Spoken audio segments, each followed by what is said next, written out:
श्रुतिस्मृतिपुराणानामालयं करुणालयं नमामि भगवत्पादं शङ्करं लोकशङ्करं शङ्करं शङ्कराचार्यं केशवं बादरायणं सूत्रभाष्यकृतौ वन्दे भगवन्तौ पुनः पुनः भारतीकरुणापात्रं भारतीपदभूषणं भारतीपदमारूढं भारतीतीर्थमाश्रये विद्याविनयसम्पन्नं वीतरागं विवेकिनं वन्दे वेदान्ततत्त्वज्ञं विधुशेखरभारतीम् परमं क्लिष्टवेदान्तं परया श्लक्ष्णया गिरा यो बोधयति तं वन्दे परमानन्दभारतीम् ಜಿಜ್ಞಾಸುಗಳೇ, ಕಾರಣಾಂತರಗಳಿಂದ ಕಳೆದ ವಾರ ನಾವು ಪಾಠ ಮಾಡಲಿಕ್ಕಾಗಲಿಲ್ಲ. ಹಾಗಾಗಿ ವಿಷಯವನ್ನ ಬಿಟ್ಟು ಹೆಚ್ಚು ಕಡಿಮೆ 8-10 ದಿವಸ ಆಯಿತು.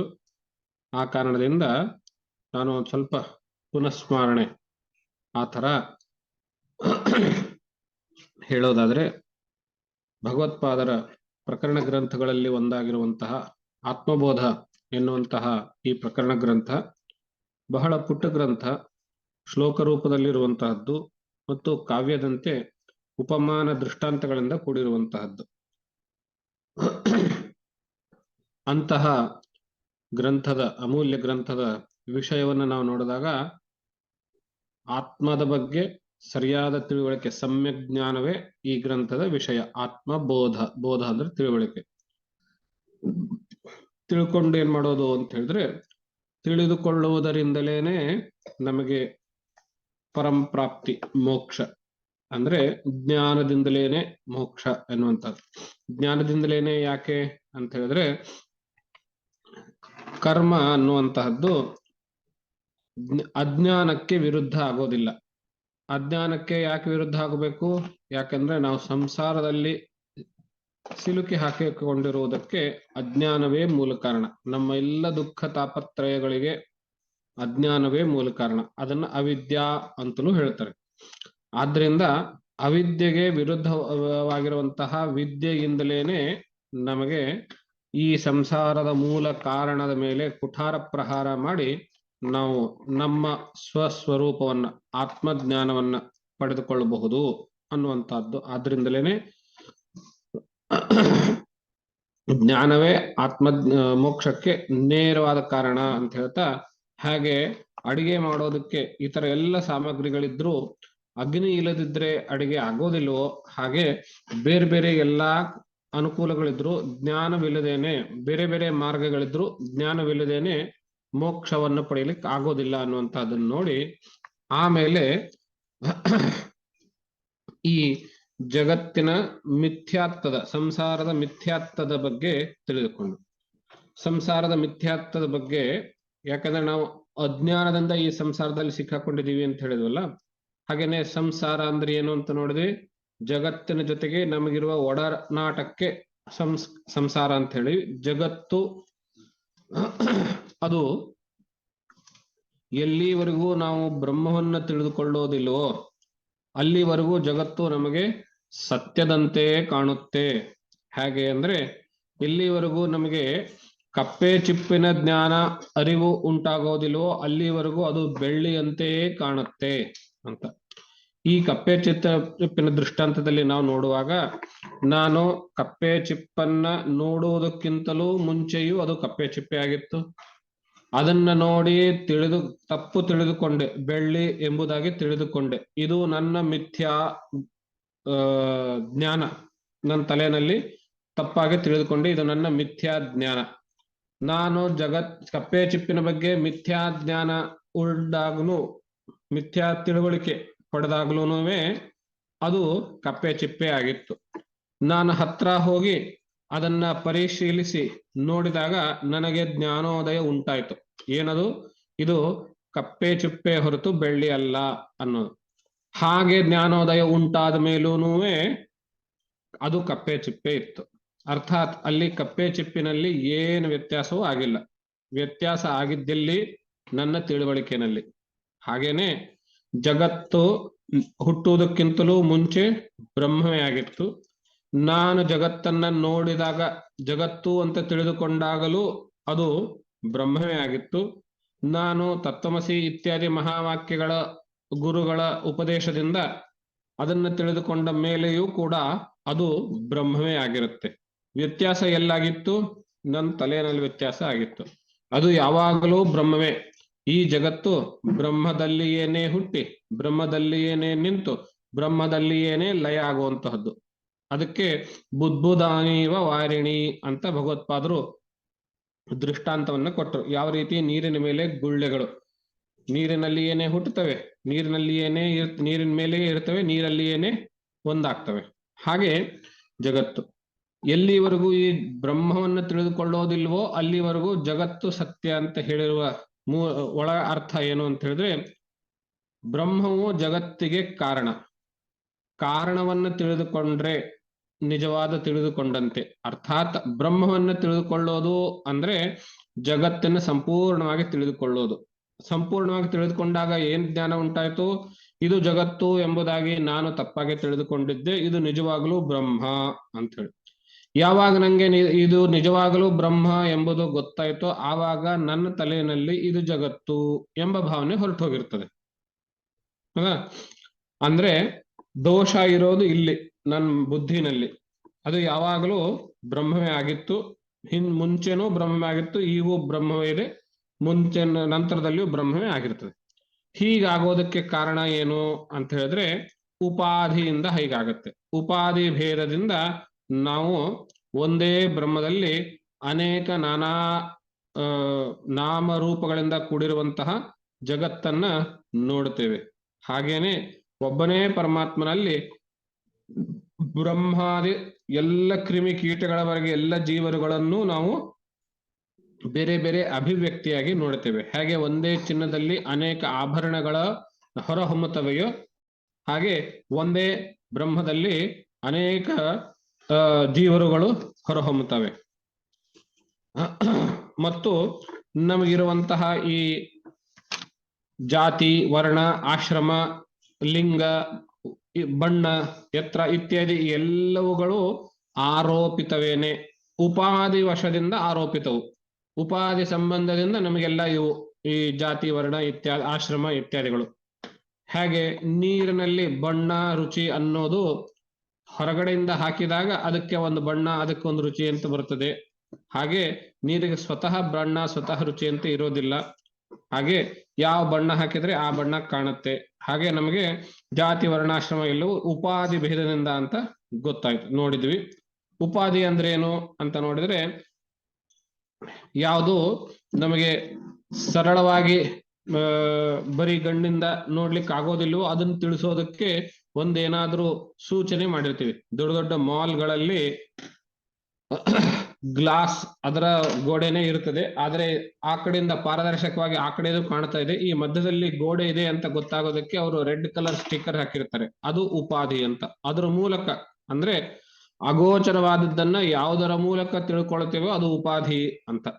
ಹಾಗಾಗಿ ಅಗೋಚರವಾಗಿರುವ ನಿರ್ಗುಣವಾಗಿರುವ ಬ್ರಹ್ಮವನ್ನ ಜಗತ್ತಿನ ಮೂಲಕವೇನೆ ತಿಳ್ಕೊಳ್ತೇವೆ, ಆದ್ರಿಂದ ಜಗತ್ತು ಉಪಾಧಿ. ಹಾಗೇನೆ ವಿಷ್ಣು ಮೂರ್ತಿಯನ್ನ ಸತ್ವಗುಣ ಉಪಾಧಿಯಿಂದ ವಿಷ್ಣುಮೂರ್ತಿಯಾಗಿ ತಿಳಿದುಕೊಳ್ತೇವೆ, ರಜೋಗುಣ ಉಪಾಧಿಯಿಂದ ಬ್ರಹ್ಮಮೂರ್ತಿಯಾಗಿ ತಿಳ್ಕೊಳ್ತೇವೆ, ತಮೋಗುಣ ಉಪಾಧಿಯಿಂದ ರುದ್ರಮೂರ್ತಿಯಾಗಿ ತಿಳ್ಕೊಳ್ತೇವೆ. ಹಾಗೇನೆ ಬೇರೆ ಬೇರೆ ಉಪಾಧಿಗಳಿಂದ ಇಂದ್ರಾದಿ ದೇವತೆಗಳು, ಋಷಿ ಮುನಿಗಳು, ಪಿತೃಗಳು, ಆಜಾನ ದೇವತೆಗಳು, ಕರ್ಮ ದೇವತೆಗಳು, ಮನುಷ್ಯರು, ತಿರ್ಯಕ್ ಜಾತಿ ಜಂತುಗಳು, ಕ್ರಿಮಿ ಕೀಟಗಳು ಎಲ್ಲವೂ ಉಪಾಧಿ ಭೇದದಿಂದ ತಿಳ್ಕೊಳ್ತೇವೆ. ಆದ್ರೆ ಒಂದನ್ನೇ ಉಪಾಧಿಯಿಂದ ಹೀಗೆ ಹಲವಾರು ಉಪಾಧಿಗಳು, ಹಲವಾರು ನಾಮರೂಪಗಳು ಹೀಗೆ ತಿಳ್ಕೊಳ್ತೇವೆ. ಇಲ್ಲಿವರೆಗೂ ನೋಡಿದ್ದಾಯ್ತು. ಇನ್ಮೇಲೆ ಬರುವಂತಹ ವಿಷಯ ಅಂತ ಹೇಳಿದ್ರೆ, ಈ ಜಗತ್ತಿನಲ್ಲಿಯೇನೆ ನಾವುಗಳು ಇದ್ದೇವೆ. ನಮಗೆ ಈ ಶರೀರದ ಉಪಾಧಿ ಇಟ್ಕೊಂಡು ಜೀವ ಅಂತ ಹೆಸರು. ಯಾವುದೇ ಶರೀರವನ್ನು ಇಟ್ಕೊಂಡು ಆತ್ಮವನ್ನ ಸಂಬೋಧಿಸುವಾಗ ಅದಕ್ಕೆ ಜೀವ ಅಂತ ಕರೀತಾರೆ, ಜೀವರುಗಳು ಅಂತ. ಈ ಜೀವ ನಮ್ಮ ಈ ಮನುಷ್ಯ ಶರೀರ ಅಥವಾ ಜೀವ ಇದು 3 ಉಪಾಧಿಗಳಿಂದ ಕೂಡಿದೆ. 3 ಉಪಾಧಿಗಳಿಂದ 3 ಬೇರೆ ಬೇರೆ ತರ ಕಾಣುತ್ತೆ. ಒಂದು ಸ್ಥೂಲ ಶರೀರ, ಇನ್ನೊಂದು ಸೂಕ್ಷ್ಮ ಶರೀರ ಮತ್ತು ಕಾರಣ ಶರೀರ ಅನ್ನುವಂಥದ್ದು. ಅರ್ಥಾತ್ ಈ ನಮ್ಮಗಳಲ್ಲಿ ಮೇಲ್ನೋಟಕ್ಕೆ ಏನ್ ಕಾಣುತ್ತದೆ, ಕಣ್ಣು, ಕಿವಿ, ಮೂಗು, ತಲೆ, ಹೊಟ್ಟೆ, ಕೈ, ಕಾಲು ಇತ್ಯಾದಿಗಳು, ಇವುಗಳಿಗೆಲ್ಲವುಗಳಿಗೂ ಸ್ಥೂಲ ಶರೀರ ಅಂತ ಹೆಸರು. ಈ ಸ್ಥೂಲ ಶರೀರ ಜಡವಾಗಿರುತ್ತೆ. ಇದು ಚಟುವಟಿಕೆ ಸಹಿತವಾಗುವುದಕ್ಕೆ, ಚೈತನ್ಯಮಯವಾಗುವುದಕ್ಕೆ ಇದರ ಒಳಗಡೆ ಇರುವಂತಹ ಸೂಕ್ಷ್ಮ ಶರೀರ ಕಾರಣ. ಆ ಸೂಕ್ಷ್ಮ ಶರೀರಕ್ಕೂ ಇನ್ನೂ ಒಳಗಡೆ ಈ ಸ್ಥೂಲ ಮತ್ತು ಸೂಕ್ಷ್ಮ ಶರೀರಕ್ಕೂ ಮೂಲ ಕಾರಣ ಯಾವುದು, ಅದಕ್ಕೆ ಕಾರಣ ಶರೀರ ಅಂತ ಹೇಳ್ತಾರೆ. ಆ 3 ಶರೀರಗಳ ಬಗ್ಗೆ ಇವತ್ತಿನ ದಿವಸ ನಾವು ನೋಡೋಣ. ಶ್ಲೋಕ ನಂಬರ್ 12, 13 ಮತ್ತು 14ಗಳಲ್ಲಿ. ಪಂಚೀಕೃತ ಮಹಾಭೂತ ಸಂಭವಂ ಕರ್ಮ ಸಂಚಿತಂ ಶರೀರಂ ಸುಖ ದುಃಖಾನಾಂ ಭೋಗಾಯತನ ಮುಚ್ಯತೆ ಅಂತ ಹೇಳಿದ್ರು. ಶರೀರಂ ಪಂಚೀಕೃತ ಮಹಾಭೂತ ಸಂಭವಂ. ಈ ನಮ್ಮ ಶರೀರ ಅಂತ ಹೇಳಿದ್ರೆ ಕಣ್ಣಿಗೆ ಕಾಣ್ತಾ ಇರುವಂತಹ ಸ್ಥೂಲ ಶರೀರ. ಇದು ಯಾವುದರಿಂದ ಮಾಡಲ್ಪಟ್ಟಿದೆ? ಪಂಚೀಕೃತ ಮಹಾಭೂತ ಸಂಭವಂ. ಪಂಚೀಕೃತಗೊಂಡಂತಹ ಮಹಾಭೂತದಿಂದ ಉಂಟಾಗಿರುವಂತಹದ್ದು ಅಂತ. ಇಲ್ಲಿ ಪಂಚೀಕೃತ ಅಂದ್ರೆ ಪಂಚೀಕರಣ ಎಂಬ ಪ್ರಕ್ರಿಯೆಗೆ ಒಳಗಾದ ಅನ್ನುವಂತಹದ್ದಿದೆ. ಮಹಾಭೂತಗಳು ಅಂದ್ರೆ ಏನು ನಮಗ್ ಗೊತ್ತಿದೆ. ಪೃಥ್ವಿ, ತೇಜೋ, ವಾಯು, ಆಕಾಶ. ಪೃಥ್ವಿ, ಆಪ, ತೇಜಸ್ಸು, ವಾಯು, ಆಕಾಶ ಇವು ಪಂಚಮಹಾಭೂತಗಳು. ಈ ಪಂಚಮಹಾಭೂತಗಳಿಂದ ನಮ್ಮ ಶರೀರ ತಯಾರಾಗಿದೆ. ಇದು ಹೆಚ್ಚು ಕಡಿಮೆ ಎಲ್ರಿಗೂ ಗೊತ್ತು. ಈ ಪಂಚಮಹಾಭೂತಗಳು ಯಾವುದರಿಂದ ತಯಾರಾಯ್ತು ಅಂತ ಹೇಳಿದ್ರೆ ಪಂಚ ತನ್ಮಾತ್ರೆಗಳಿಂದ. ಪಂಚ ತನ್ಮಾತ್ರೆಗಳು ಯಾವುದು ಅಂದ್ರೆ ಆ ಪಂಚ ತನ್ಮಾತ್ರೆಗಳಿಗೂ ಅದೇ ಹೆಸರು. ಪೃಥ್ವಿ ತನ್ಮಾತ್ರೆ, ಆಪ ತನ್ಮಾತ್ರೆ, ತೇಜೋ ತನ್ಮಾತ್ರೆ, ಮತ್ತು ವಾಯು ತನ್ಮಾತ್ರೆ, ಆಕಾಶ ತನ್ಮಾತ್ರೆ. ತನ್ಮಾತ್ರೆ ಅನ್ನೋದೊಂದು ಅದೊಂದು ಅಡಿಷನಲ್ ಯಾಕೆ ಸೇರಿಸಿದ್ರಿ ಅಂತ ಹೇಳಿದ್ರೆ ಪಂಚ ಮಹಾಭೂತಗಳಿಗೂ ಪಂಚ ತನ್ಮಾತ್ರೆಗಳಿಗೂ ಹೆಸರು ಒಂದೇ ಇರೋದ್ರಿಂದ ಡಿಫ್ರೆನ್ಶಿಯೇಟ್ ಮಾಡೋದಕ್ಕೆ ಪಂಚ ತನ್ಮಾತ್ರೆ ಅಂತ ಹೇಳಿದ್ರು. ಅಷ್ಟೇ ಅಲ್ಲ, ತನ್ಮಾತ್ರ ಅಂತ ಹೇಳಿದ್ರೆ ತತ್ ಮಾತ್ರ. ವಾಸ್ತವದಲ್ಲಿಯೂ ಪಂಚತನ್ಮಾತ್ರೆಗಳಿಗೂ ಪಂಚಭೂತಗಳಿಗೂ ವ್ಯತ್ಯಾಸ ಇದೆ. ಏನು ವ್ಯತ್ಯಾಸ ಅಂತ ಹೇಳಿದ್ರೆ ಪಂಚತನ್ಮಾತ್ರೆಗಳು ರಾ ಮಟೀರಿಯಲ್ ಆಫ್ ಪಂಚ ಮಹಾಭೂತ ಅಂತ ಹೇಳಬಹುದು. ಪಂಚ ಮಹಾಭೂತಗಳು ಪಂಚ ತನ್ಮಾತ್ರೆಗಳಿಂದಲೇನೆ ಮಾಡಲ್ಪಟ್ಟಿವೆ. ಆ ಮಾಡಲ್ಪಡುವ ಪ್ರಕ್ರಿಯೆಗೆ ಪಂಚ ತನ್ಮಾತ್ರೆಗಳಿಂದ ಪಂಚ ಮಹಾಭೂತಗಳಾಗಿ ಪರಿವರ್ತನೆಯಾಗುವ ಪ್ರಕ್ರಿಯೆಗೆ ಪಂಚೀಕರಣ ಅಂತ ಹೆಸರು. ಈಗ ತನ್ಮಾತ್ರೆ ಅಂದ್ರೇನು ಅಂತ ನೋಡೋದಾದ್ರೆ, ತನ್ಮಾತ್ರೆ ಹೆಸರೇ ಸೂಚಿಸುವಂತೆ ತತ್ ಮಾತ್ರ, ಅದು ಮಾತ್ರ ಇರುವಂತಹದ್ದು. ಏನು? ಪೃಥ್ವಿ ತನ್ಮಾತ್ರೆ ಅಂದ್ರೆ ಪೃಥ್ವಿನಲ್ಲಿ ಒಂದೇ ಗುಣ ಇರುವಂತಹದ್ದು. ಏನದು? ಗಂಧ ಗುಣ. ಆ ಒಂದೇ ಗುಣ ಇರುವಂತಹದ್ದು. ಹಾಗೆ ಜಲ ತನ್ಮಾತ್ರೆ, ಅದರಲ್ಲಿ ರಸಗುಣ. ಹಾಗೇನೆ ತೇಜೋ ತನ್ಮಾತ್ರೆ, ಅದರಲ್ಲಿ ರೂಪಗುಣ. ವಾಯು ತನ್ಮಾತ್ರೆ, ಅದರಲ್ಲಿ ಸ್ಪರ್ಶಗುಣ. ಆಕಾಶ ತನ್ಮಾತ್ರೆ, ಅದರಲ್ಲಿ ಶಬ್ದಗುಣ. ಈ ತನ್ಮಾತ್ರೆಗಳಲ್ಲಿ ಒಂದೊಂದೇ ಗುಣ ಇದೆ. ಇವುಗಳು ಬಹಳ ಸೂಕ್ಷ್ಮವಾಗಿದ್ದಾವೆ, ನಮಗ್ ಕಾಣಿಸೋದಿಲ್ಲ. ಈ ತನ್ಮಾತ್ರೆಗಳು ಪಂಚೀಕರಣ ಎನ್ನುವಂತಹ ಒಂದು ಪ್ರಕ್ರಿಯೆಗೆ ಒಳಗಾಗ್ತವೆ. ಈ ತನ್ಮಾತ್ರೆಗಳು ಎಲ್ಲಿಂದ ಬಂತು ಅಂತ ನೋಡೋದಾದ್ರೆ, ತನ್ಮಾತ್ರೆಗಳು ಅಪರಾ ಪ್ರಕೃತಿಯ ಭಾಗಗಳು. ಅಪರಾ ಪ್ರಕೃತಿ ಅಂದ್ರೆ ಯಾವುದು, ಏನು ಅಂತ ಕೇಳಿದ್ರೆ, ನಿರ್ಗುಣ ಪರಬ್ರಹ್ಮದಿಂದ ಯಾವಾಗ ಅದು ಜಗತ್ ಸೃಷ್ಟಿ ಮಾಡಬೇಕು ಅಂತ ಹೇಳಿ ಸಂಕಲ್ಪ ಮಾಡ್ತೋ, ಆವಾಗ ಆ ನಿರ್ಗುಣ ಪರಬ್ರಹ್ಮದಿಂದ ಮಾಯಾ ಅನ್ನೋದು ಠಕ್ ಅಂತ ಹೊರಗಡೆ ಬಂತು.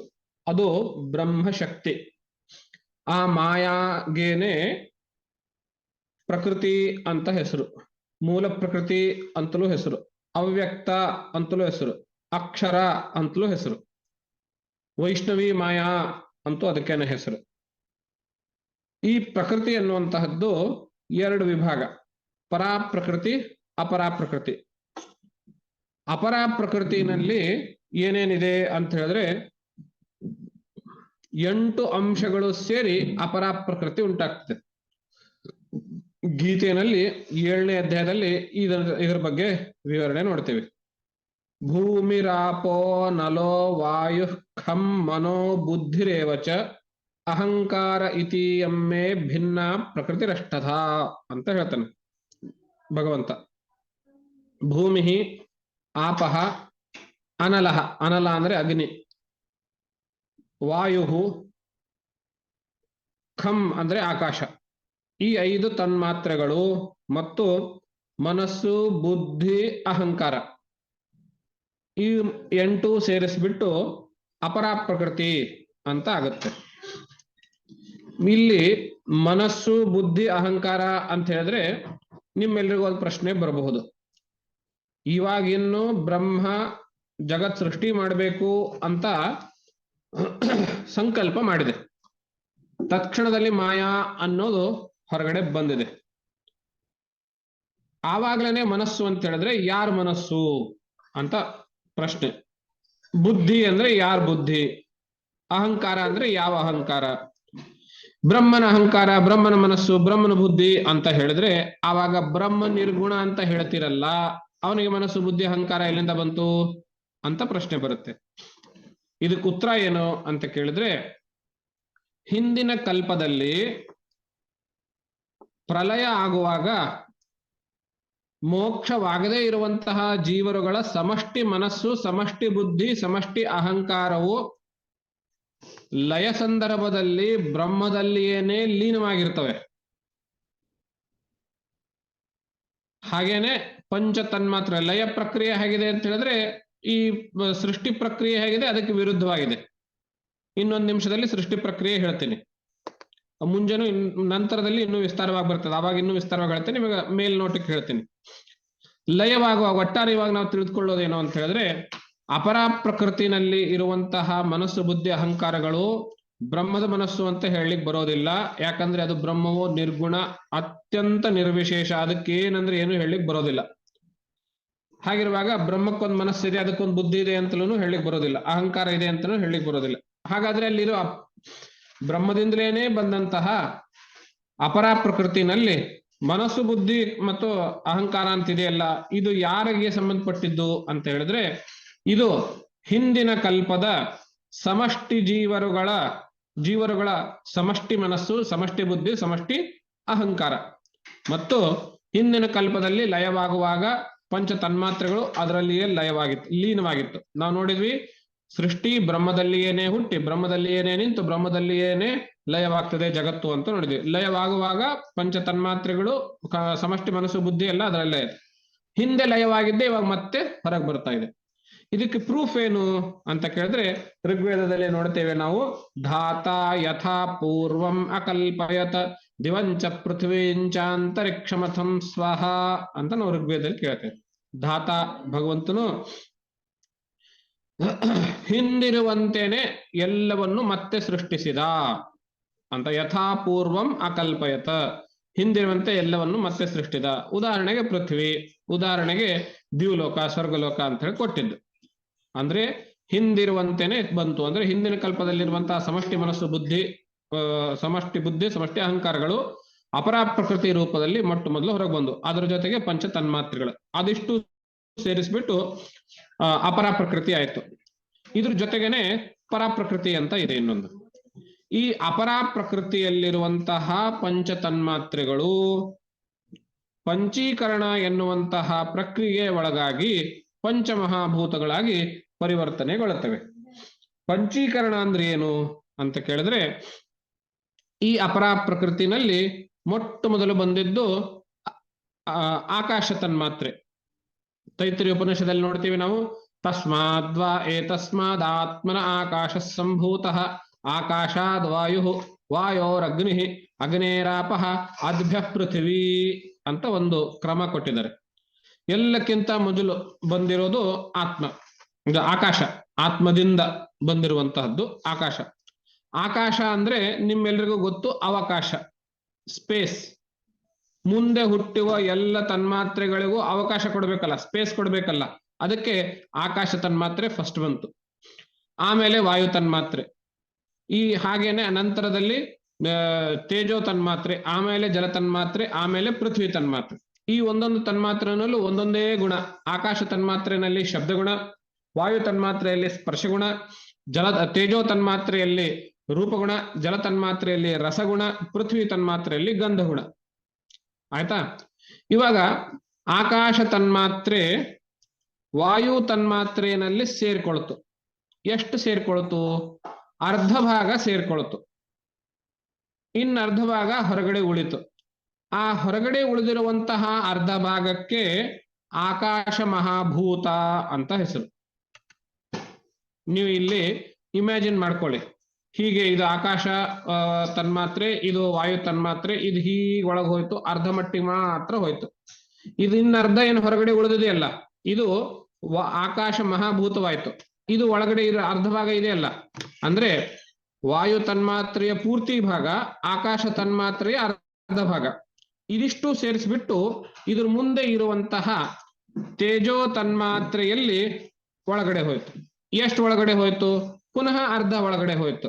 ಈ ಕಡೆ ಹೊರಗಡೆ ಇರುವ ಭಾಗ ಏನಾಯ್ತು? ಅದು ವಾಯು ಮಹಾಭೂತ ಆಯ್ತು. ಈ ಹೊರಗಡೆ ಇರುವ ವಾಯು ಮಹಾಭೂತದಲ್ಲಿ ಏನೇನಿದೆ? ಆಕಾಶದ ಅರ್ಧ ಭಾಗನೂ ಇದೆ, ವಾಯುವಿನ ಭಾಗನೂ ಇದೆ. ಆದ್ರಿಂದ ಇದರಲ್ಲಿ ಶಬ್ದ ಮತ್ತು ಸ್ಪರ್ಶ ಎರಡು ಗುಣಗಳು. ಇದೇ ಪ್ರಕ್ರಿಯೆನೇ ಮುಂದೆ. ಇನ್ನು ಮುಂದೆ ಏನಿದೆ? ಇದರಲ್ಲಿ ಆಕಾಶ ತನ್ಮಾತ್ರೆ ಇದೆ, ವಾಯು ತನ್ಮಾತ್ರೆ ಇದೆ, ತೇಜೋ ತನ್ಮಾತ್ರೆ ಇದೆ. ಈ ಮೂರು ಸೇರಿಸ್ಬಿಟ್ಟು ಜಲ ತನ್ಮಾತ್ರೆಯಲ್ಲಿ ಮತ್ತೆ ಒಳಗಡೆ ಹೋದವು. ಎಷ್ಟು ಒಳಗಡೆ ಹೋಯ್ತು? ಅರ್ಧ ಒಳಗಡೆ ಹೋಯ್ತು. ಹೊರಗಡೆ ಉಳಿದಿರುವಂತಹ ಭಾಗ ಏನಾಯ್ತು? ಅದು ತೇಜೋ ಮಹಾಭೂತವಾಯ್ತು. ಈ ತೇಜೋ ಮಹಾಭೂತದಲ್ಲಿ ಆಕಾಶದ ಶಬ್ದಗುಣ ಇದೆ, ವಾಯುವಿನ ಸ್ಪರ್ಶಗುಣ ಇದೆ, ತೇಜಸ್ಸಿನ ರೂಪಗುಣ ಇದೆ. ಇನ್ನು ಅರ್ಧ ಒಳಗಡೆ ಇದೆಲ್ಲ ಜಲ ತನ್ಮಾತ್ರೆಯಲ್ಲಿ, ಅದಿಷ್ಟು ಸೇರಿಸ್ಬಿಟ್ಟು ಪೃಥ್ವಿ ತನ್ಮಾತ್ರೆಯಲ್ಲಿ ಒಳಗಡೆ ಹೋಯ್ತು. ಎಷ್ಟು ಹೋಯ್ತು? ಪುನಃ ಅರ್ಧನೇ ಹೋಯ್ತು. ಹೊರಗಡೆ ಇರುವಂತಹ ಭಾಗ ಇದ್ರು ಜಲ ಮಹಾಭೂತವಾಯಿತು. ಈ ಜಲ ಮಹಾಭೂತದಲ್ಲಿ ಆಕಾಶದ ಗಂಧ ಶಬ್ದಗುಣವು, ವಾಯುವಿನ ಸ್ಪರ್ಶಗುಣವು, ತೇಜಸ್ಸಿನ ರೂಪಗುಣವು, ಜಲದ ರಸಗುಣವು ಇದರಲ್ಲಿದೆ. ಮಿಕ್ಕಿರೋದು ಪೃಥ್ವಿನಲ್ಲಿ ಸೇರಿದೆಯಲ್ಲ, ಈ ಪೃಥ್ವಿನಲ್ಲಿ ಈ 4 ಗುಣಗಳು ಪ್ಲಸ್ ಪೃಥ್ವಿಯ ಗುಣ ಸೇರಿ 5 ಗುಣಗಳಿಂದ ಪೃಥ್ವಿ ಕೂಡಿದೆ. ಹೀಗೆ ಈ ಪ್ರಕ್ರಿಯೆಯಲ್ಲಿ ಸೇರಿದಾಗ 5 ಮಹಾಭೂತಗಳು ನಮ್ಮೆದುರಿಗೆ ಸಿದ್ಧವಾಯಿತು. ಈ ಪ್ರಕ್ರಿಯೆಗೆ ಪಂಚೀಕರಣ ಅಂತ ಹೆಸರು. ಈ ಪಂಚೀಕರಣ ಪ್ರಕ್ರಿಯೆಗೊಂಡ ನಂತರ ಪಂಚ ಮಹಾಭೂತಗಳಾದವು. ಕೆಲವು ಪುಸ್ತಕಗಳಲ್ಲಿ ನಾನು ಇಷ್ಟೊತ್ತು ಅರ್ಧ ಒಳಗಡೆ ಹೋಯ್ತು, ಅರ್ಧ ಹೊರಗಡೆ ಬಂತು, ಅದನ್ನ ಕ್ವಾಂಟಿಫೈ ಮಾಡೋ ಹೇಳೋ ಪ್ರಯತ್ನ ಮಾಡಿದ್ದಾರೆ. 1/8 ಭಾಗ, 1/4 ಭಾಗ, ಹೀಗೆಲ್ಲ ನಂಬರ್ಸ್ಗಳಲ್ಲಿ ಹಾಕಿ ಹೇಳೋ ಪ್ರಯತ್ನ ಮಾಡಿದ್ದಾರೆ. ತಾವು ಅದನ್ನು ಗಮನಿಸಬಹುದು. ಸಾರಾಂಶ ಇಷ್ಟೇ: ಹಿಂದಿನ ತನ್ಮಾತ್ರೆ ಇರುವಾಗ ಮುಂದಿನ ತನ್ಮಾತ್ರೆಯಲ್ಲಿ ಅರ್ಧ ಹೋಗುತ್ತೆ, ಹೊರಗಡೆ ಇರೋದು ತನ್ಮಾತ್ರೆಯಾಗಿ ಉಳಿಯುತ್ತದೆ, ಹೊರಗಡೆ ಇದ್ದು ಮಹಾಭೂತವಾಗ್ತದೆ. ಅದು ಉಳಿದಿರೋದು ಇನ್ನೂ ಮುಂದಿನ ತನ್ಮಾತ್ರೆಯಲ್ಲಿ ಒಳಗಡೆ ಸೇರಿ ಮತ್ತೆ ಹೊರಗಡೆ ಇರೋದು ಮಹಾಭೂತವಾಗ್ತದೆ. ಹೀಗೆ ಒಂದೊಂದೊಂದೊಂದು ಮಹಾಭೂತಗಳಾಗ್ತಾ ಬರ್ತವೆ. ಈ ಪಂಚ ಮಹಾಭೂತಗಳಿಂದ ಮಾಡಲ್ಪಟ್ಟ ಇವಾಗ ನಮ್ಮ ಎದುರುಗಡೆ ಪಂಚ ಮಹಾಭೂತಗಳು ತಯಾರಾದವು. ಪೃಥ್ವಿ ಮಹಾಭೂತದಲ್ಲಿ 5 ತನ್ಮಾತ್ರೆಗಳ ಗುಣಗಳಿದಾವೆ. ಗಂಧ ಇದೆ, ಸ್ಪರ್ಶ ಇದೆ, ರೂಪ ಇದೆ, ರಸ ಇದೆ, ಶಬ್ದ ಇದೆ. ಜಲ ತನ್ಮಾತ್ರೆಯಲ್ಲಿ ಗಂಧ ಇಲ್ಲ, ಮಿಕ್ಕಿದ 4 ಇವೆ. ಶಬ್ದ, ಸ್ಪರ್ಶ, ರೂಪ, ರಸ ಇದೆ. ಹಾಗೇನೆ ತೇಜೋಪಾತ್ರೆಯಲ್ಲಿ ಶಬ್ದ, ಸ್ಪರ್ಶ, ರೂಪ, ರಸ, ಗಂಧ, ರಸ ಇಲ್ಲ, ಶಬ್ದ, ಸ್ಪರ್ಶ, ರೂಪ ಮಾತ್ರ ಇದೆ. ಹಾಗೇನೆ ಇದರಲ್ಲಿ ವಾಯು ತನ್ಮಾತ್ರೆಯಲ್ಲಿ ಶಬ್ದ, ಸ್ಪರ್ಶ 2 ಇದೆ. ಆಕಾಶ ಮಹಾಭೂತದಲ್ಲಿ ಶಬ್ದ ಗುಣ 1 ಇದೆ. ಹೀಗಾಗಿ ಪಂಚ ಮಹಾಭೂತಗಳಲ್ಲಿ ಮುಂದಿನದಲ್ಲಿ ಎಲ್ಲ ಗುಣಗಳು ಸೇರ್ತಾ ಹೋಗ್ತವೆ. ಇದು ಪಂಚೀಕರಣ ಪ್ರಕ್ರಿಯೆ. ಈ ಪಂಚೀಕರಣ ಪ್ರಕ್ರಿಯೆ ನಂತರ ಬಂದಂಥವು ಪಂಚ ಮಹಾಭೂತಗಳು. ಈ ನಮ್ಮ ಸ್ಥೂಲ ಶರೀರ ಏನಿದೆ, ಸ್ಥೂಲ ಶರೀರ ಅಂದ್ರೆ ಕ್ರೂಡ್, ಮುಟ್ಟಬಹುದು, ನೋಡಬಹುದು, ಸ್ಪರ್ಶಿಸಬಹುದು, ಅನುಭವಿಸಬಹುದು. ಇದು ಈ ಪಂಚಮಹಾಭೂತಗಳಿಂದ ಮಾಡಲ್ಪಟ್ಟಿರುವಂತಹದ್ದು ಈ ಸ್ಥೂಲ ಶರೀರ. ಹೌದಾ? ಯಾಕ್ರಿ ಬಂತು, ಹೇಗ್ರಿ ಬಂತು ಇದು ನಮಗೆ ಅಂತ ಪ್ರಶ್ನೆ. ನಮಗೆ ಹೇಗ್ ಬಂತು ಈ ಶರೀರ ಅಂತ ಕೇಳಿದ್ರೆ, ಕರ್ಮ ಸಂಚಿತಂ, ನಾವು ಹಿಂದಿನ ಜನ್ಮಗಳಲ್ಲಿ ಮಾಡಿರುವಂತಹ ಕರ್ಮ ಫಲವಾಗಿ ಈ ಶರೀರ ನಮಗ್ ದೊರೆತಿದೆ. ಕರ್ಮ ಸಂಚಿತಂ, ಕರ್ಮಕ್ಕೆ ಫಲವನ್ನ ಅನುಭವಿಸುವುದಕ್ಕೆ ಈ ನಮಗೆ ಶರೀರ ದೊರೆತಿದೆ ಅಂತ. ಮತ್ತು ಕರ್ಮಫಲ ಭೋಗ ಮಾಡೋದಕ್ಕಿದೆಯಲ್ಲ, ಅದರಲ್ಲಿ ಏನೇನಿದೆ? ಸುಖ ದುಃಖಾನಾಂ ಭೋಗಾಯತನ ಮುಚ್ಚತೆ, ಸುಖ ಮತ್ತು ದುಃಖಗಳ ಭೋಗಕ್ಕೆ ಇರುವಂತಹ ಒಂದು ಆಶ್ರಯ ಸ್ಥಾನ ಇದು ಶರೀರ ಅಂತ ಹೇಳಿ. ಇಷ್ಟು ಈ ಸ್ಥೂಲ ಶರೀರಗಳ ವಿಷಯ ಆಯ್ತು. ಇನ್ನು ಈ ಸ್ಥೂಲ ಶರೀರದ ಒಳಗಡೆ ಅಂದ್ರೆ, ಸ್ಥೂಲ ಶರೀರ ನಿಮ್ಮೆಲ್ಲರಿಗೂ ಗೊತ್ತು, ಇದು ಜಡ. ಇದು ಚೈತನ್ಯ ಸಹಿತವಾಗಿ ಅಂದ್ರೆ ಚಟುವಟಿಕೆ ಮಾಡೋದಕ್ಕೆ. ಉದಾಹರಣೆಗೆ, ನೀವು ಒಂದು ಅಂಗಡಿಯಿಂದ ಒಂದು ಮಷೀನ್ ತಗೊಂಡ್ ಬರ್ತೀರಿ, ಅದರಲ್ಲಿ 28 ಪಾರ್ಟ್ಸ್ಗಳು, 106 ಪಾರ್ಟ್ಸ್ಗಳು. ಆ ಪಾರ್ಟು, ಇದು ಪಾರ್ಟು, ನಟ್ಟು ಬೋಲ್ಟು, ಅದು ಇಂಜಿನ್ನು, ಮೋಟರು, ಡ್ರೈವರು, ಗೇರು, ಕ್ಲಚ್ಚು ಎಲ್ಲ ಇದೆ. ಆದ್ರೆ ಅದು ಕೆಲಸ ಮಾಡಬೇಕು ಅಂತ ಹೇಳಿದ್ರೆ ನೀವು ಅದಕ್ಕೆ ಎನರ್ಜಿ ಕೊಡಬೇಕು, ಪವರ್ ಕೊಡಬೇಕು, ಬ್ಯಾಟ್ರಿ ಹಾಕಬೇಕು. ಬ್ಯಾಟ್ರಿ ಹಾಕಿದ ಮೇಲೆ ಅದು ಕೆಲಸ ಮಾಡ್ತದೆ. ಆ ಬ್ಯಾಟ್ರಿ ಅಂದ್ರೆ ಅದಕ್ಕೆ ಕೊಡುವಂತಹ ಚಟುವಟಿಕೆಗೆ ಏನ್ ಕಾರಣವೋ ಅದು ನಾವಿಲ್ಲಿ ಸೂಕ್ಷ್ಮ ಶರೀರ ಅಂತ ಹೇಳಬಹುದು. ಚಟುವಟಿಕೆ ಮಾಡೋದಕ್ಕೆ ಸೂಕ್ಷ್ಮ ಶರೀರ ಅಂತ ಹೇಳ್ಬೋದು. ಆ ಸೂಕ್ಷ್ಮ ಶರೀರ ಯಾವುದರಿಂದ ಮಾಡಲ್ಪಟ್ಟಿದೆ? ಸ್ಥೂಲ ಶರೀರ ಪಂಚಮಹಾಭೂತಗಳಿಂದ ಮಾಡಲ್ಪಟ್ಟಿದೆ ಅಂತ ಗೊತ್ತಾಯ್ತು. ಸೂಕ್ಷ್ಮ ಶರೀರ ಯಾವುದರಿಂದ ಮಾಡಲ್ಪಟ್ಟಿದೆ? ಅದು ಈ ಸ್ಥೂಲ ಶರೀರದ ಒಳಗಡೆನೆ ಇರುವಂತಹದ್ದು. ಅಂದ್ರೆ ಮುಂದಿನ ಶ್ಲೋಕ ಹೇಳ್ತದೆ, 13ನೇ ಶ್ಲೋಕ. ಪಂಚ ಪ್ರಾಣ ಮನೋ ಬುದ್ಧಿ ದಶೇಂದ್ರಿಯ ಸಮನ್ವಿತಂ ಅಪಂಚೀಕೃತ ಭೂತೋತ್ಥಂ ಸೂಕ್ಷ್ಮಾಂಗಂ ಭೋಗ ಸಾಧನಂ ಅಂತ. ಇವುಗಳು ಪಂಚಪ್ರಾಣಗಳು. ಪಂಚಪ್ರಾಣಗಳು ಪ್ರಾಣ, ಅಪಾನ, ವ್ಯಾನ, ಉದಾನ, ಸಮಾನ. ಇವು ಪಂಚಪ್ರಾಣಗಳು. ಮತ್ತು ಮನೋ, ನಮ್ಮ ಒಳಗಡೆ ಒಂದು ಮನಸ್ಸು ಇದೆಯಲ್ಲ ಅದು. ಬುದ್ಧಿ, ನಮ್ಮ ಒಳಗಡೆ ಇರುವಂತಹ ಬುದ್ಧಿ. ದಶೇಂದ್ರಿಯ ಸಮನ್ವಿತಂ, ದಶೇಂದ್ರಿಯಗಳು. ದಶೇಂದ್ರಿಯಗಳು ಯಾವುದು? ಪಂಚ ಕರ್ಮೇಂದ್ರಿಯಗಳು, ಪಂಚ ಜ್ಞಾನೇಂದ್ರಿಯ. ಪಂಚ ಕರ್ಮೇಂದ್ರಿಯಗಳು ಯಾವುದು? ವಾಕ್, ಪಾಣಿ, ಪಾದ, ಪಾಯು, ಉಪಸ್ಥ. ವಾಕ್ ಅಂದ್ರೆ ಮಾತನಾಡುವ ಇಂದ್ರ, ಪಾಣಿ ಹಿಡಿಯುವ ಇಂದ್ರಿಯ, ಪಾದ ನಿಲ್ಲುವ ಮತ್ತು ನಡೆಯುವ ಇಂದ್ರಿಯ, ಪಾಯು ಮಲವಿಸರ್ಜನೆ ಇಂದ್ರಿಯ, ಉಪಸ್ಥ ಮೂತ್ರ ವಿಸರ್ಜನೆ ಮತ್ತು ಜನನೇಂದ್ರಿಯ. ಇವುಗಳು ಕರ್ಮೇಂದ್ರಿಯಗಳು. ಮತ್ತು ಜ್ಞಾನೇಂದ್ರಿಯಗಳು ಕಣ್ಣು, ಕಿವಿ, ಮೂಗು, ಚರ್ಮ ಮತ್ತು ನಾಲ್ಗೆ. ಇವು ಪಂಚ ಜ್ಞಾನೇಂದ್ರಿಯಗಳು. ಈ ಒಟ್ಟೆಷ್ಟಾಯ್ತು? ಪಂಚ ಕರ್ಮೇಂದ್ರಿಯಗಳು, ಪಂಚ ಜ್ಞಾನೇಂದ್ರಿಯಗಳು, ಪಂಚ ಪ್ರಾಣಗಳು 15 ಆಯ್ತು. ಮತ್ತು ಮನಸ್ಸು ಹಾಗೂ ಬುದ್ಧಿ 17 ಆಯ್ತು. ಕೆಲವೊಂದು ಕಡೆ ಮನಸ್ಸು ಬುದ್ಧಿಯ ಜೊತೆಗೆ ಚಿತ್ತ ಮತ್ತು ಅಹಂಕಾರ ಸೇರಿಸಿ 19 ಅಂತಲೂ ಹೇಳ್ತಾರೆ.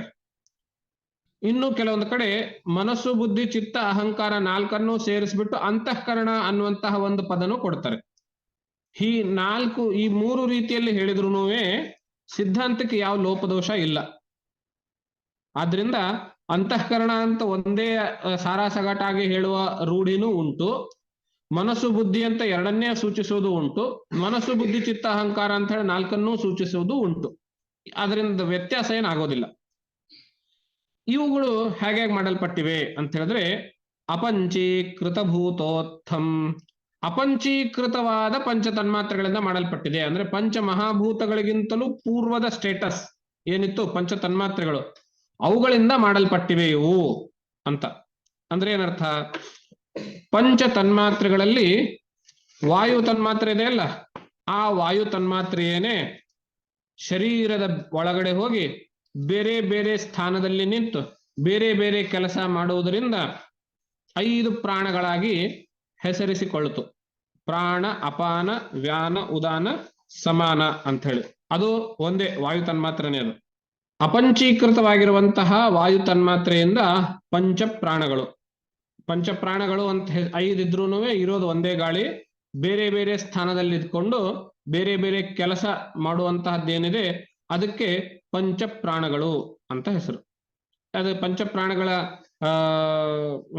ಕೆಲಸವನ್ನ ನಾವು ನೋಡೋದಾದ್ರೆ ಉಸಿರು ತಗೊಳ್ಳೋದು, ಉಸಿರು ಬಿಡೋದು ಅಂತ ಇರ್ತದೆ. ಉಸಿರು ತಗೊಳ್ಳೋದು ಅಂತೇನಿದೆ ಇದು ಪ್ರಾಣ. ಉಸಿರು ಬಿಡೋದು, ಗಾಳಿ ಹೊರಗಡೆ ಹಾಕೋದು, ಶರೀರದಿಂದ ಹೊರಗಡೆ ಹಾಕೋದು ಅಂತೇನಿದೆ ಅದು ಅಪಾನ. ಆಮೇಲೆ ಉಸಿರು ಬಿಗಿಯಾಗಿ ಹಿಡ್ಕೊಳ್ಳೋದು ಅದು ವ್ಯಾನ. ಆಮೇಲೆ ಜೀರ್ಣ ಪ್ರಕ್ರಿಯೆಗೆ ಆಗುವಂತಹದ್ದು ಸಮಾನ. ಹಾಗೂ ಶರೀರದ ಎಲ್ಲ ಕಡೆಯಲ್ಲಿಯೂ ರಕ್ತ ಸಂಚಾರ ಮಾಡುವಂತಹದ್ದು ಉದಾನ. ಹೀಗೆ ಪಂಚಪ್ರಾಣಗಳು. ಯೋಗ ಶಾಸ್ತ್ರದಲ್ಲಿ ನಾನು ಹೇಳಿರುವುದಕ್ಕಿಂತ ಭಿನ್ನವಾಗಿ ಅರ್ಥ ಹೇಳಿರುವಂತಹದ್ದಿದೆ.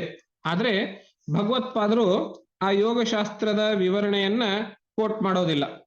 ಇದರಲ್ಲಿ ಹೃದಯ ಪ್ರಾಣೇ ಗುದೇ ಪಾನಃ ಉದಾನೋ ನಾಭಿ ಸಂಸ್ಥಿತ ಅಂತೆಲ್ಲ ಹೇಳ್ತಾರೆ.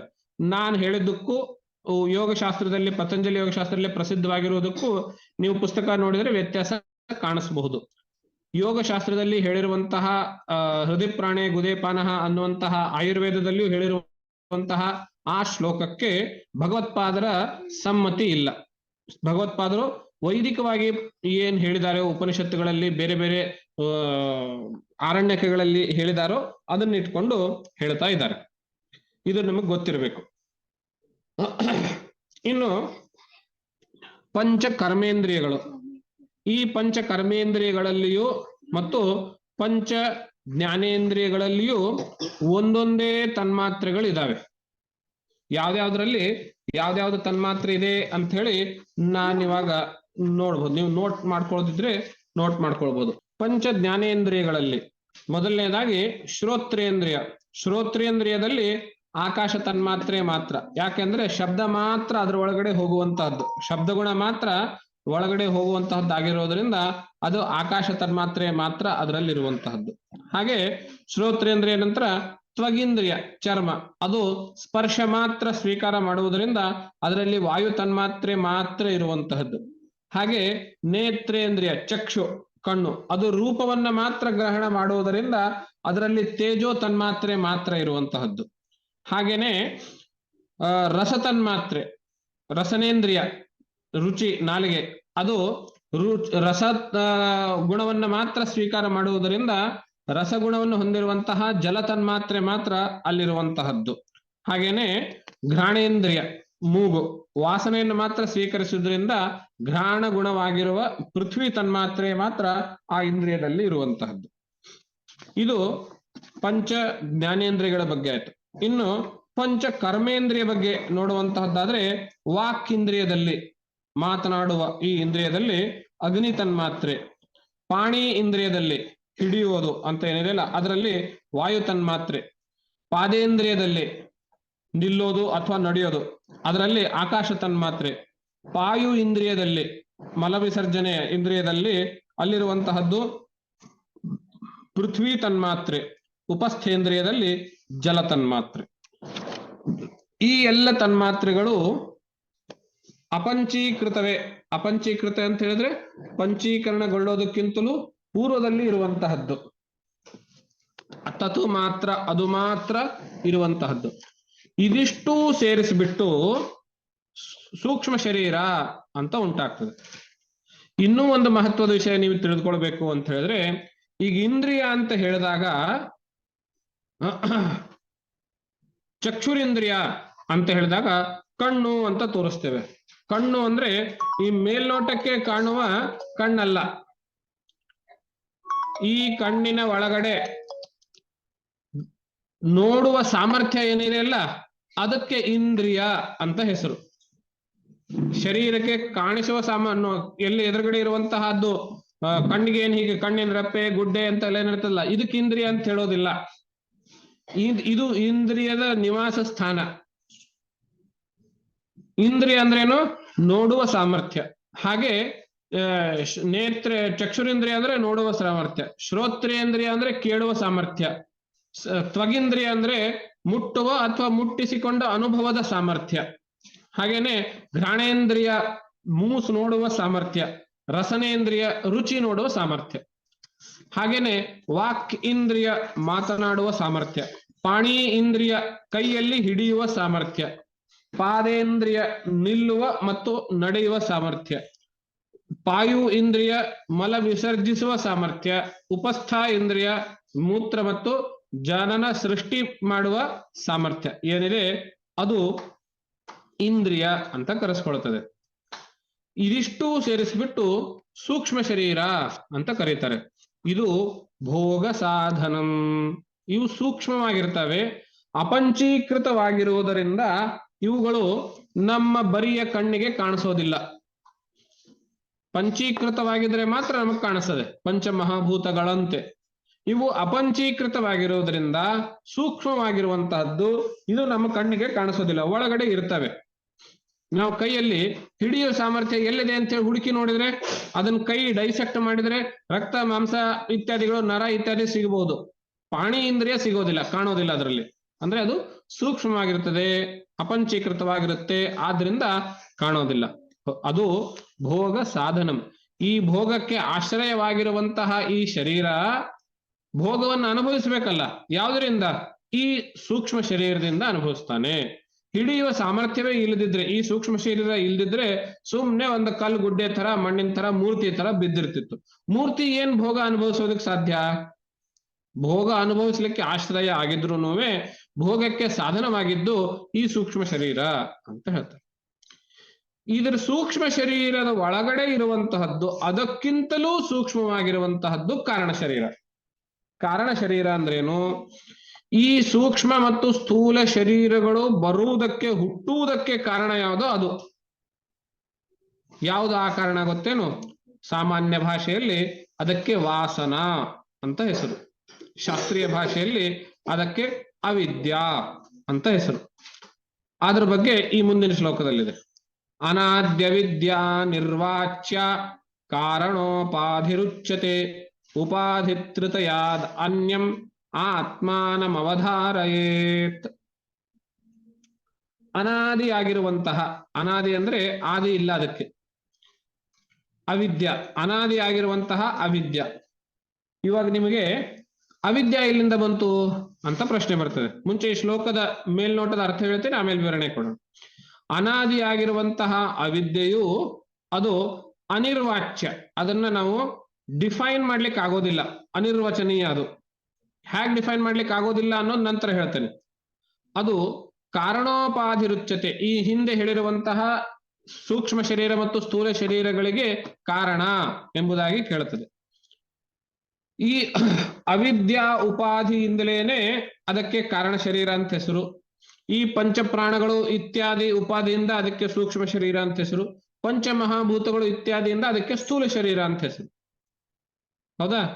ಈ ಮೂರು ಉಪಾಧಿ ತ್ರಿತಯಾದ್ ಅನ್ಯತ್ರ, ಈ ಮೂರು ಉಪಾಧಿಗಳಿಂದ ಕೂಡಿರುವಂತಹ ಸ್ಥೂಲ ಶರೀರ, ಸೂಕ್ಷ್ಮ ಶರೀರ ಮತ್ತು ಕಾರಣ ಶರೀರ, ಇವುಗಳಿಗಿಂತಲೂ ಭಿನ್ನವಾಗಿ ತೀರಾ ಒಳಗಡೆ ಇರುವಂತಹದ್ದು ಆತ್ಮ ಎಂದು ತಿಳಿಯಿರಿ ಅಂತ ಹೇಳ್ತಾರೆ. ಉಪಾಧಿ ತ್ರಿತಯಾದ್ ಅನ್ಯಂ, ಈ ಮೂರು ಗಳಿಗಿಂತಲೂ ಭಿನ್ನವಾಗಿರುವಂತಹ, ಅದರ ಒಳಗಡೆ ತೀರ ಒಳಗಡೆ ಇರುವಂತಹ ಆತ್ಮಾನಂ ಅವಧಾರಯೇತ್, ಅದುವೇ ಆತ್ಮನೆಂದು ತಿಳಿಯಿರಿ. ಈ ಉಪಾಧಿಗಿಂತಲೂ ಒಳಗಡೆ, ಕಾರಣ ಶರೀರಕ್ಕಿಂತಲೂ ಒಳಗಡೆ ಇರುವಂತಹದ್ದು, ಅದನ್ನ ಆತ್ಮ ಎಂಬುದಾಗಿ ತಿಳಿಯಿರಿ ಅಂತ ಹೇಳ್ತಾರೆ. ಇವಾಗ ಒಂದೊಂದು ನೋಡೋಣ. ಅನಾದಿ ಅಂತ, ಅನಾದಿ ಅಂದ್ರೆ ಅದಕ್ಕೆ ಸ್ಟಾರ್ಟಿಂಗ್ ಇಲ್ಲ ಅಂತ ಹೇಳಿ. ಏನ್ರಿ ನೀವು ಅವಿದ್ಯೆಯಿಂದಲೇನೆ ನಮ್ ಸಂಸಾರಕ್ಕೆ ಸಿಕ್ಕಾಕೊಂಡಿದೀವಿ ಅಂತ ಹೇಳ್ತೀರಿ, ಅವಿದ್ಯೆ ಅಂದ್ರೆ ಹಾಗಾದ್ರೆ ವಿಲನ್ ತರ ಆಯ್ತು, ಆ ವಿಲನ್ ಅನ್ನು ಕೂಡ ನೀವು ಅನಾದಿ ಅಂತ ಹೇಳ್ತೀರಲ್ಲ ಅಂತ ಹೇಳಿದ್ರೆ, ಅಲ್ಲಿ ನಾವು ಗಮನಿಸಬೇಕಾಗಿರೋದೇನು?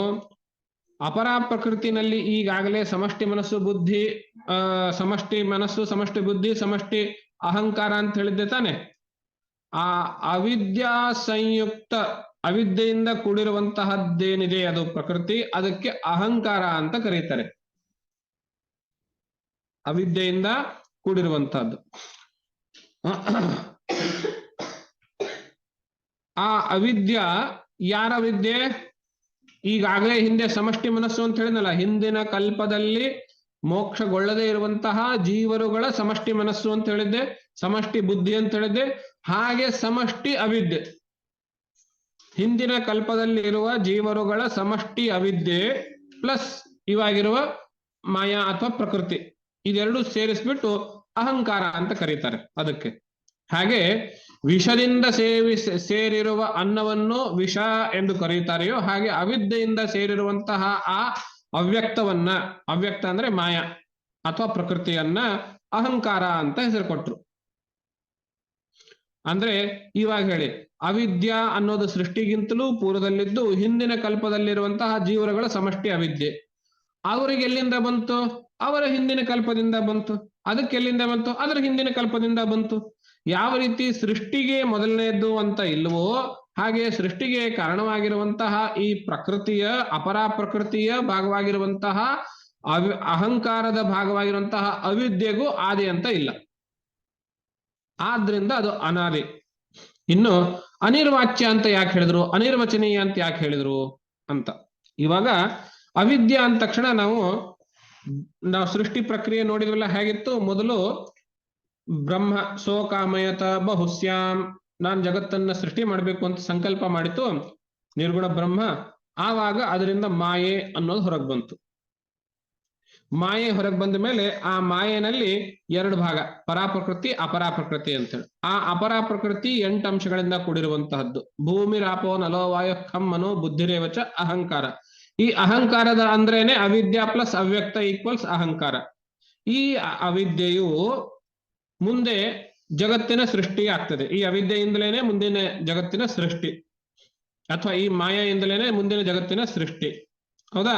ಅಂದ್ರೆ ನಿಜವಾಗ್ಲೂ ಜಗತ್ ಸೃಷ್ಟಿ ಮಾಡಿದ್ದು ಮಾಯಾ. ಬ್ರಹ್ಮ ಸುಮ್ನೆ ನೋಡ್ತಾ ಇದೆ, ಸಾಕ್ಷಿ. ಯಾಕೆಂದ್ರೆ ಬ್ರಹ್ಮಕ್ಕೆ ಅದು ಕರ್ತೃತ್ವ ಅನ್ನೋದಿಲ್ಲ, ಭೋಕ್ತೃತ್ವ ಅನ್ನೋದಿಲ್ಲ, ಅದು ಅಕರ್ತ. ನಾವು ಬ್ರಹ್ಮವನ್ನು ಹೇಗೆ ವರ್ಣನೆ ಮಾಡ್ತೇವೆ ಉಪನಿಷತ್ತು? ಅಸ್ತೂಲಂ ಅನಣು ಅಸ್ವರಸ್ವಂ ಅದೀರ್ಘಂ ಅಂತೆಲ್ಲ ಅದಿಲ್ಲ ಅದಿಲ್ಲ ಅದಿಲ್ಲ ಅಂತಲೇನೋ ಹೇಳ್ತೇನೆ. ಅತ್ಯಂತ ನಿರ್ವಿಶೇಷವಾಗಿ ವರ್ಣನೆ ಮಾಡ್ತದೆ ತಾನೆ.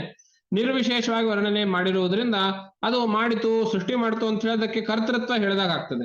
ಕರ್ತೃತ್ವ ಹೇಳಿದ್ಮೇಲೆ ಅದಕ್ಕೆ ಫಲ ಹೇಳ್ಬೇಕಾಗ್ತದೆ. ಕರ್ತೃತ್ವ ಹೇಳಿದ್ಮೇಲೆ ಅದಕ್ಕೆ ಕಾರಣಗಳು ಹೇಳ್ಬೇಕಾಗ್ತದೆ. ಆಮೇಲೆ ಬ್ರಹ್ಮಕ್ಕೆ ಇನ್ನೊಂದು ಕಾರಣ ಅಂತ ಹುಡುಕ್ಬೇಕಾಗ್ತದೆ. ಅದೆಲ್ಲ ಶಾಸ್ತ್ರಸಮ್ಮತವಲ್ಲ ಮತ್ತು ತರ್ಕಸಮ್ಮತವೂ ಆಗೋದಿಲ್ಲ. ಆ ಕಾರಣದಿಂದ ಬ್ರಹ್ಮದಿಂದ ಬಂದಂತಹ ಈ ಮಾಯೆ ಮುಂದಿನ ಸೃಷ್ಟಿಗೆ ಕಾರಣ ಅಂತ. ಇಷ್ಟು ಹೇಳಿದ ಮೇಲೆ ಪ್ರಶ್ನೆ ಬರ್ತದೆ, ಈ ಮಧ್ಯದಲ್ಲಿರುವಂತ ಬ್ರಹ್ಮಕ್ಕೂ ಜಗತ್ತಿಗೂ, ಅಂದ್ರೆ ಬ್ರಹ್ಮದಿಂದಲೇನೆ ಈ ಜಗತ್ತು ಬಂತು.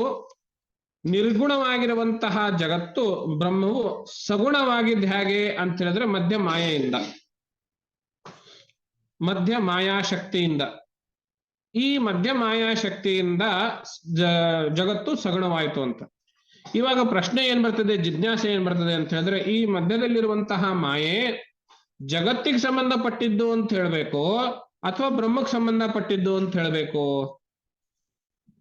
ಜಗತ್ತಿಗೆ ಸಂಬಂಧಪಟ್ಟಿದ್ದು ಅಂತ ಹೇಳಿದ್ರೆ ಬ್ರಹ್ಮ ಮತ್ತು ಜಗತ್ತು ಎರಡು ಬೇರೆ ಬೇರೆ ಅಸ್ತಿತ್ವ ಅಂತ ಆಗುತ್ತೆ. ಇದು ಉಪನಿಷತ್ ಒಪ್ಪುವುದಿಲ್ಲ. ಏಕಮೇವ ದ್ವಿತೀಯಂ ಬ್ರಹ್ಮ ಅಂತ ಹೇಳಿರೋದ್ರಿಂದ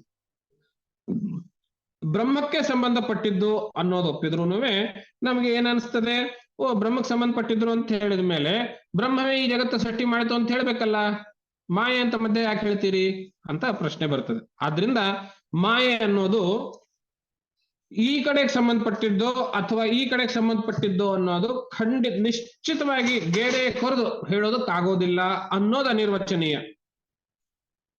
ನಾಟ್ ಡಿಫೈನಬಲ್. ನಾಟ್ ಡಿಫೈನಬಲ್ ಮೀನ್ಸ್ ನಾಟ್, ಅದೇನು ಅಂತ ಹೇಳಲಿಕ್ಕೆ ಆಗೋದಿಲ್ಲ ಅಂತಲ್ಲ.